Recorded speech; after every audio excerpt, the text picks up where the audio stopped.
So as you're saying, so Mitzy is some people that you encountered in dancehall, basically. Yeah, you know, like being an MC in dancehall, you have to have argument. 100%. And you get argument from the gal them. Yeah. You don't. I mean, a lot of the argument we build on our own, but a lot of the other argument that we get. Yeah.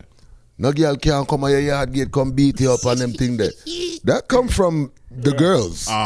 Because they will come to you and be like, boy, Major, you know, here says Shelly get beat up in front of her yard gate and a girl disrespect her and this and that. And done her. You understand? So we go on the dance and we talk about those issues. You know what I'm saying? And most of those arguments come from hanging out in beauty salons. You know what I'm saying? Places like that.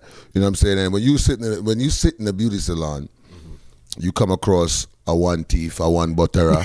You know what I'm saying? I come in there. Yeah, man, me have some Gucci. Let me just get out the road and, you know what I mean? So Mitzy I think that is definitely Mitzy with a Z and Ras with a cutlass. Yeah.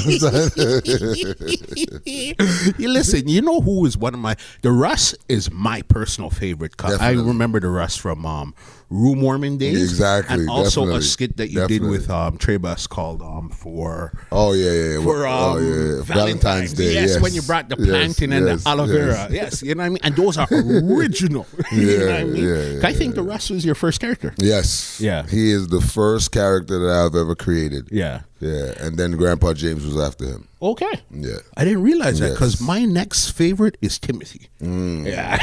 No one wants goat, bro. Roast rump. What's it? No one wants. We want the brisket, bro. Yeah. And the rump roast, bro.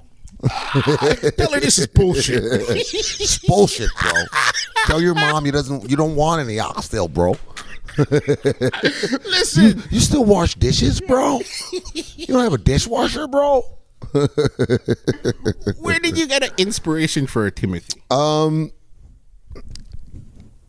Growing up where I grew up, right?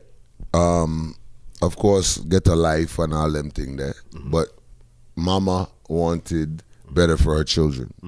So we moved to a place called East Flatbush. Okay. Which back in those days was very diverse. It had white people, it had black people, it had, Caribbean people, it had Asians, everybody was there. And when we moved there, I had a white friend. Okay. And he just was so ignorant to Caribbean culture. Like, you eat goat, bro? You know what I mean? Who eats goat, bro? You know what I'm saying? And that was the influence of, I feel like me as a comedian, I've lived, and that's why I say God works in a mysterious way, right? For sure. Because my walk of life, to me, was getting me ready for my career as a man. Understand. This podcast is brought to you by www.twolinedmusichut.com.